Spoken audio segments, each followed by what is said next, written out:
اس video میں آپ زندگی کو بدل دینے والے وہ چند اصول جانیں گے جو کہ رسول اللہ صلی اللہ علیہ وآلہ وسلم کی 10 عادات مبارکہ ہیں۔ آ- آپ صلی اللہ علیہ وآلہ وسلم اپنی زندگی میں بیمار نہیں ہوئے۔ السلام علیکم ویورز، اس ویڈیو کو آخر تک ضرور دیکھیں۔ نمبر 1، صبح جلدی اٹھنا۔ رسول اللہ صلی اللہ علیہ وآلہ وسلم صبح بہت جلد اٹھ جایا کرتے تھے، بلکہ ایسی کوئی روایت نہیں ملتی کہ آپ صلی اللہ علیہ وآلہ وسلم کی تہجد بھی کبھی قضا ہوئی ہو۔ سورج نکلنے سے کچھ وقت قبل اور 1 گھنٹے بعد تک کا وقت آکسیجن سے بھرپور وقت ہوتا ہے۔ آج سائنسی تحقیق کی بنیاد پر بھی صحت کے اعتبار سے 24 گھنٹوں میں یہ بہترین وقت ہوتا ہے کہ جس میں آپ کو زیادہ سے زیادہ آکسیجن لینے کا موقع ملتا ہے، جو کہ آپ کی صحت مند زندگی کے لیے ایک بہترین اور مفید عمل ہے۔ نمبر 2، آنکھوں کا مساج۔ صبح نیند سے اٹھنے کے بعد رسول اللہ صلی اللہ علیہ وآلہ وسلم آنکھوں کا مساج فرمایا کرتے تھے۔ باڈی کا پورا نظام 11 سسٹم پر مشتمل ہوتا ہے۔ نیند سے اٹھنے کے بعد یہ سسٹم بحال ہونے میں 11 سے 12 منٹ لیتا ہے۔ اگر آپ آنکھوں کا مساج کرتے ہیں تو یہ سسٹم 10 سے 15 سیکنڈ میں فوراً بحال ہو جاتا ہے۔ تیسرا اصول یہ ہے کہ بستر پر کچھ دیر بیٹھے رہنا۔ رسول اللہ صلی اللہ علیہ وآلہ وسلم بستر سے اٹھ کر کچھ دیر بیٹھے رہتے تھے، اور معمول تھا کہ 3 دفعہ سورہ اخلاص پڑھتے تھے، کہ جس کو پڑھنے میں تقریباً 1 منٹ صرف ہوتا ہے۔ آج میڈیکل سائنس بتاتی ہے کہ ہمارے دماغ میں ایک کیپلری ہے جس کے ایک حصے سے دوسرے حصے کے لیے بلڈ کے لیے ایک پل بنتا ہے۔ اس طرح اس پل کے ذریعے سے ہی ہمارے پورے دماغ کو بلڈ کی سپلائی بحال ہوتی ہے، کہ جہاں سے ہمارے تمام تر اعصاب یعنی پورا جسم کنٹرول ہوتا ہے۔ اگر کوئی شخص صبح بیدار ہونے پر اچانک اٹھ کر چل دے جبکہ ابھی برین میں بلڈ کی سپلائی بحال نہیں ہوئی، تو اس شخص کو یہاں برین ہیمریج ہو سکتا ہے، یا وہ برین کے کئی دوسرے پیچیدہ مسائل کا شکار ہو سکتا ہے، کہ جس میں اچانک جسم کے کئی حصوں کا مفلوج ہونا یعنی فالج ہونا بھی شامل ہے۔ جبکہ اگر وہ صرف 1 منٹ بیٹھا رہے کہ اس کے دماغ میں بلڈ کی سپلائی بحال ہو سکے، تو بہت سے پیچیدہ مسائل سے بچ سکتا ہے۔ یہ باقاعدہ ایک سائنس ہے، اور اس ایک حدیث مبارکہ کے پیچھے بہت سے پروفیسر ڈاکٹرز کی ریسرچ شامل ہے، کہ جس میں غیر مسلم ریسرچرز نے بھی اتفاق کیا ہے کہ ہمیں محمد صلی اللہ علیہ وآلہ وسلم کی اس سنت کے مطابق صبح اٹھنے کے بعد بیڈ پر کچھ دیر بیٹھے رہنا چاہیے۔ اس کا فائدہ یہ ہے کہ دماغ پوری طرح سے ایکٹیو ہو کر ہمارے جسم کی بھرپور رہنمائی کے قابل ہو جاتا ہے۔ اس سنت مبارکہ پر جہاں بہت بڑا اجر و ثواب ہے، وہاں صحت کا بھی بہت بڑا راز ہے۔ نمبر 4، کیلولا کرنا۔ آپ صلی اللہ علیہ وآلہ وسلم کی عادت مبارکہ تھی کہ دوپہر کے کھانے کے بعد 1 گھڑی کے لیے یعنی 20 سے 25 منٹ آپ صلی اللہ علیہ وآلہ وسلم لیٹ جایا کرتے تھے۔ اس کا فائدہ یہ ہے کہ تقریباً 66% افراد میں جب وہ لنچ کرتے ہیں تو ان کا معدہ تھوڑی مقدار میں الکحل پیدا کرتا ہے۔ ایسے میں اگر انسان چل پھر رہا ہو تو وہ چکرا کر گر سکتا ہے، یا اس پر خمار کی سی کیفیت طاری ہو سکتی ہے۔ یہی سبب ہے کہ آپ ہمیشہ دوپہر کے کھانے کے بعد اپنے آپ کو تھوڑا بوجھل سا محسوس کرتے ہیں۔ اگر ہم کچھ دیر لیٹ جائیں تو الکحل سے پیدا ہونے والے خمار کا ذہن پر زیادہ دباؤ نہیں آئے گا، اور وہ باڈی فنکشنز کے لیے زیادہ فعال رہے گا، اور ہم کسی بھی طرح کے حادثے سے بچ سکیں گے۔ اس کے علاوہ بھی اس سنت مبارکہ پر عمل نہ کرنے کی صورت میں بہت سے صحت کے مسائل کا خدشہ رہتا ہے، چونکہ یہ بات آج تحقیقات سے ثابت شدہ ہے۔ اس لیے دنیا بھر کے ممالک میں بیشتر 1 سے 2 یا 3 بجے تک دوپہر کا وقفہ کیا جاتا ہے، تاکہ لوگ لنچ کے بعد کچھ کیلولا کر سکیں۔ آج پورا یورپ رسول اللہ صلی اللہ علیہ وآلہ وسلم کی سنت کو عملاً اپنائے ہوئے ہے، اور پورے یورپ میں دوپہر 1 سے 3 بجے تک کا وقفہ ہوتا ہے۔ انہوں نے سنت رسول صلی اللہ علیہ وآلہ وسلم پر ریسرچ کی، اپنایا، اور ہم سے کہیں بہتر صحت کا معیار رکھتے ہیں۔ نمبر 5، کھانے سے پہلے پھل نوش فرمانا۔ رسول اللہ صلی اللہ علیہ وآلہ وسلم ہمیشہ کھانا کھانے سے پہلے فروٹ نوش فرمایا کرتے تھے۔ آپ صلی اللہ علیہ وآلہ وسلم کی عادت مبارکہ تھی کہ آپ کھانے کے بعد پھل نوش نہ فرماتے تھے۔ مختلف پھلوں میں 90 سے 99% تک پانی کی مقدار ہوتی ہے۔ آپ صلی اللہ علیہ وآلہ وسلم نے چونکہ کھانا کھانے کے بعد پانی پینے سے منع فرمایا ہے، جبکہ کھانے سے قبل پانی پینے کی ترغیب دلائی ہے۔ اسی لیے مختلف پھل بھی چونکہ پانی کی بہت زیادہ مقدار رکھتے ہیں، اس لیے ان کو کھانے سے پہلے کھانے سے جسم اور خاص طور پر معدے اور آنتوں کو توانائی ملتی ہے، کیونکہ کھانے کو ہضم کرنے میں معدہ اور آنتوں کا بہت اہم کردار ہوتا ہے، اور یہ عمل ان کی کارکردگی بڑھانے میں ان کے لیے مددگار ثابت ہوتا ہے، اور یہ بات بھی سائنسی مشاہدات سے ثابت شدہ ہے۔ فروٹ میں موجود غذائیت سے خالی معدے کو زیادہ فائدہ ہوتا ہے۔ نمبر 6، غذا کے بعد پانی نہ پینا۔ رسول اللہ صلی اللہ علیہ وآلہ وسلم کبھی بھی کھانے کے بعد پانی نہ پیتے تھے۔ آج علم و تحقیق سے جو باتیں سامنے آئی ہیں، ان سے پتہ چلتا ہے کہ اس سنت مبارکہ پر عمل نہ کرنے کے اس قدر نقصانات ہیں کہ گمان بھی نہیں کیا جا سکتا۔ جب ہم کھانے کے بعد پانی پیتے ہیں تو کھانے میں جس قدر بھی فیٹس ہوتے ہیں وہ کھانے سے نکل کر معدے کے اوپر والے حصے کی طرف آ جاتے ہیں۔ باقی کھانا ہاضمے کے دوسرے مرحلے کے لیے چھوٹی آنت میں چلا جاتا ہے، اور اس طرح معدے میں رہ جانے والا فیٹ اور پروٹین معدے کے اندر انتہائی نقصان دہ گیسز پیدا کرتے ہیں، جبکہ ان سب کو کھانے کے ساتھ مکس ہو کر نظام انہضام کے اگلے مرحلے میں جانا تھا۔ ہم نے پانی پی لیا یا فروٹ کھا لیا تو یہ ہماری صحت کی بربادی کے لیے معدے ہی میں رہ گئے۔ ایک حدیث رسول صلی اللہ علیہ وآلہ وسلم کا مفہوم ہے کہ اگر کھانا کھا لینے کے بعد پانی پینے کی حاجت ہو تو محض چند ایک گھونٹ لے لو اور اس کے بعد روٹی کا ایک لقمہ کھا لو۔ جاپانی ریسرچ ہے کہ کھانے کے بعد پانی پینے سے جو فیٹ اوپر آ رہے تھے اور آپ نے جو بعد میں لقمہ کھا لیا تو فیٹس کے اوپر آنے کا سلسلہ نہ صرف وہیں رک جاتا ہے بلکہ وہ دوبارہ غذا کا حصہ بن جاتے ہیں۔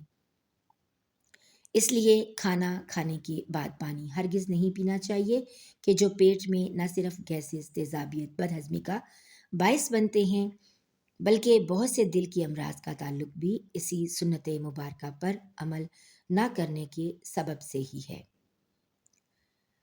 نمبر 7، وضو۔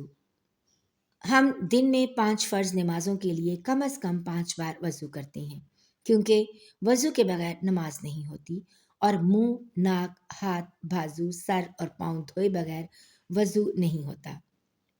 یعنی دن میں 5 بار ہم جسم کے ان تمام اعضاء کو دھوتے ہیں۔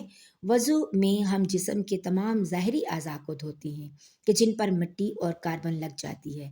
آج سائنسی مشاہدات یہ بات ثابت کرتے ہیں کہ جسم کے جن اعضاء پر مٹی یا کاربن لگ جاتی ہے تو اگر ان کو صاف نہ کیا جائے اور وہ جسم کے اس حصے پر زیادہ دیر لگے رہیں تو ان اعضاء اور دماغ کا کنیکشن کمزور ہو جاتا ہے، یعنی جسم کا اعصابی نظام کمزور ہو جاتا ہے، چونکہ وہ مسلسل دماغ کو یہ پیغام بھیج رہے ہوتے ہیں کہ جسم پر کوئی چیز آ گئی ہے اور اس کی صفائی کا اہتمام کیا جائے۔ اگر ایک شخص صبح منہ دھوتا ہے اور اس کے بعد شام میں آ کر دھوتا ہے تو اس کے اعضاء اور دماغ کا تعلق کمزور پڑ جاتا ہے کہ جس سے بعد میں وہ بہت سے اعصابی مسائل کا شکار ہو سکتا ہے۔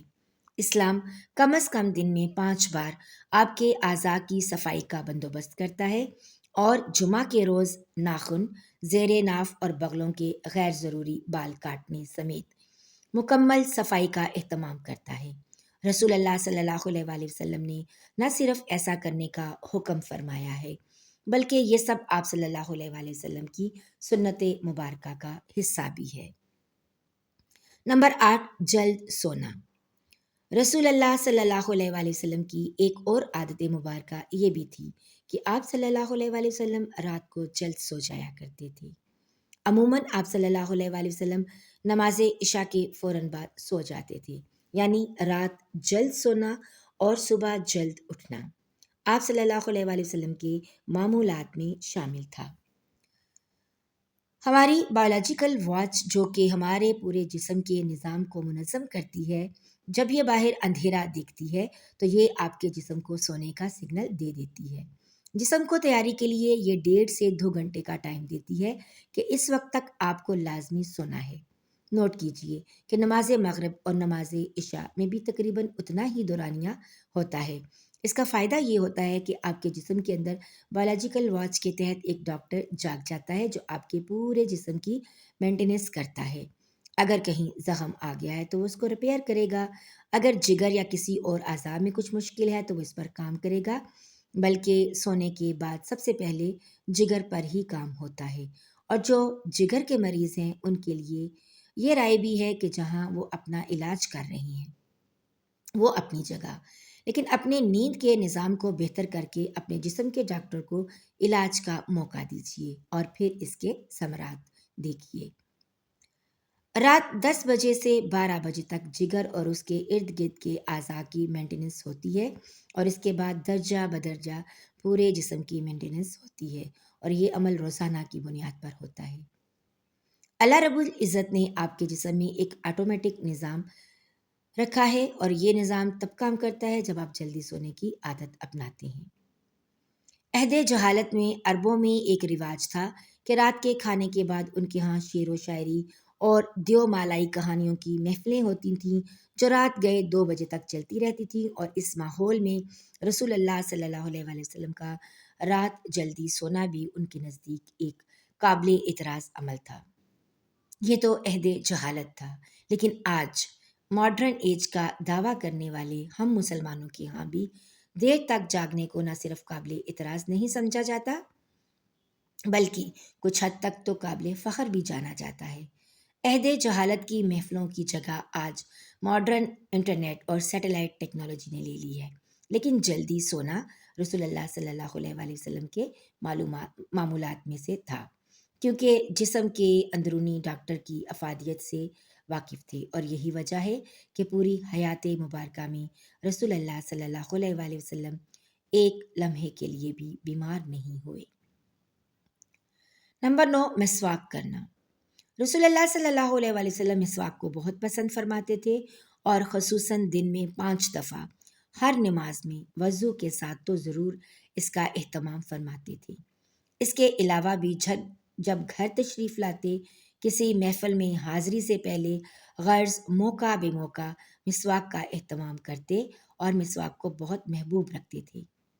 ہوتا یہ ہے کہ جب ہم کھانا کھاتے ہیں تو دانتوں کے درمیان کھانے کے کچھ نہ کچھ ذرات ضرور رہ جاتے ہیں، اور کھانے کے 1 گھنٹے بعد ان میں بیکٹیریا پیدا ہو جاتے ہیں۔ محسوس کیجیے گا کہ دانتوں میں رہ جانے والے ذرات 2 گھنٹوں پر نرم ہو جاتے ہیں، اور اس کی وجہ یہ ہے کہ یہ بیکٹیریا ہی ہیں۔ اس لیے ہمیں کہا گیا کہ کھانے سے پہلے، کھانے کے بعد، سونے سے پہلے بعد مسواک کا اہتمام کیا جائے، ورنہ یہ آپ کے ہارٹ اٹیک کا بھی سبب بن سکتی ہے۔ آج امریکہ اور مغربی ممالک میں صبح اٹھتے بغیر دانت منہ صاف کیے کھانے پینے کا رواج عام ہے، جو ان میں طرح طرح کی بیماریوں کا سبب بن رہا ہے۔ آسٹریلیا کی ایک یونیورسٹی نے ہارٹ اٹیک کے 500 مریضوں پر ریسرچ کی۔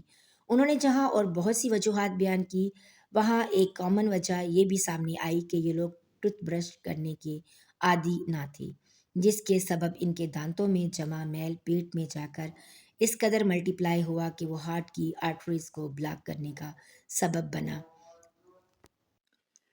ان کو ہارٹ اٹیک کا اصل سبب ان کے دانتوں کا میل تھا، جبکہ ہمیں رسول اللہ صلی اللہ علیہ وآلہ وسلم مسواک کی اس حد تک تلقین فرمائی کہ ایک موقع پر فرمایا کہ اگر میری امت پر بھاری نہ ہوتا تو میں امت پر مسواک کو فرض قرار دے دیتا۔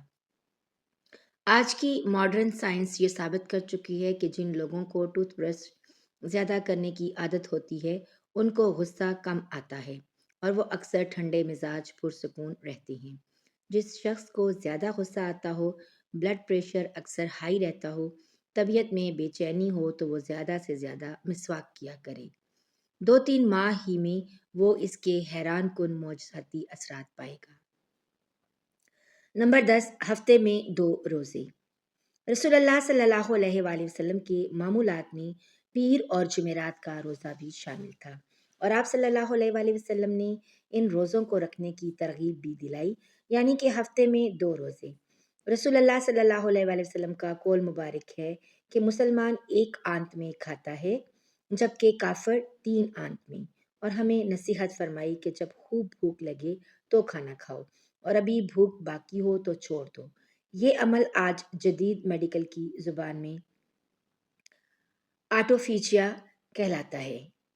یہ انسانی جسم کو صحت مند رکھنے کا بہت عظیم راز ہے۔ ہوتا یہ ہے کہ جب ہم معمول کے مطابق اپنی ضرورت سے زیادہ کھانا کھاتے رہتے ہیں تو جسم میں ایکسٹرا پروٹین اور فیٹس اکٹھے ہو جاتے ہیں، جو کہ جسم کی ضرورت سے زائد ہونے کے سبب جسم میں زہر کا کردار ادا کرتے ہیں اور مختلف بیماریوں کا سبب بنتے ہیں۔ آج کی عام بیماریاں، شوگر، کولیسٹرول اور بلڈ پریشر کا بنیادی سبب یہی ایکسٹرا فیٹس ہی بنتے ہیں۔ جب آپ کو بھوک لگتی ہے تو جسم کے ہنگر جوسز یعنی جسم میں کھانا ہضم کرنے کا خودکار نظام پوری طرح سے تیار ہو جاتا ہے۔ اگر ہم نے 100 لقمے کھانے تھے مگر 70 پر ہاتھ روک لیا تو باقی 30 لقمے کہ جن کی جسم کو ضرورت تھی، جسم وہ ضرورت ان ایکسٹرا پروٹین اور فیٹس کو کھا کر پورا کرتا ہے۔ جسم اپنے خودکار نظام کے تحت اکٹھے ہونے والے زہر کو ختم کرتا رہتا ہے اور آپ صحت مند رہتے ہیں۔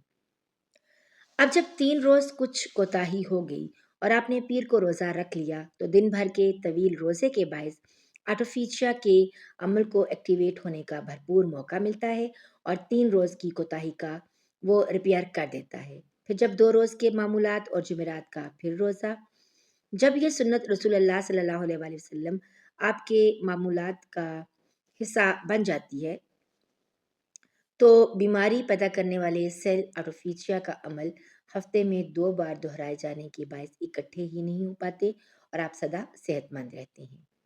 آج ہم سائنسی تحقیقات پر بہت یقین رکھتے ہیں۔ کیا ہم اس انتظار میں ہیں کہ سائنس رسول اللہ صلی اللہ علیہ وآلہ وسلم کی سنت مبارکہ کو پروف کرے تو ہم اللہ کے رسول صلی اللہ علیہ وآلہ وسلم کی سنتوں پر عمل کرنا شروع کریں گے؟ حقیقت یہ ہے کہ سائنس رسول اللہ صلی اللہ علیہ وآلہ وسلم کی سنتوں سے بہت پیچھے ہے اور آپ صلی اللہ علیہ وآلہ وسلم کی ساری حیات طیبہ سنتیں ہمارے لیے مشعل راہ ہیں اور انہی میں ہمارے لیے دنیا اور آخرت کی کامیابیاں اور راحتیں ہیں۔ اے مسلمانوں، تمہارے لیے اللہ کے رسول صلی اللہ علیہ وآلہ وسلم کی زندگی میں ایک بہترین نمونہ ہے۔ سورہ احزاب آیت نمبر 21۔ اگر ویڈیو اچھی لگے تو لائک اور شیئر کرنا مت بھولیے گا۔ اللہ تعالیٰ میرے اور آپ کے مرحومین کی بخشش فرمائے۔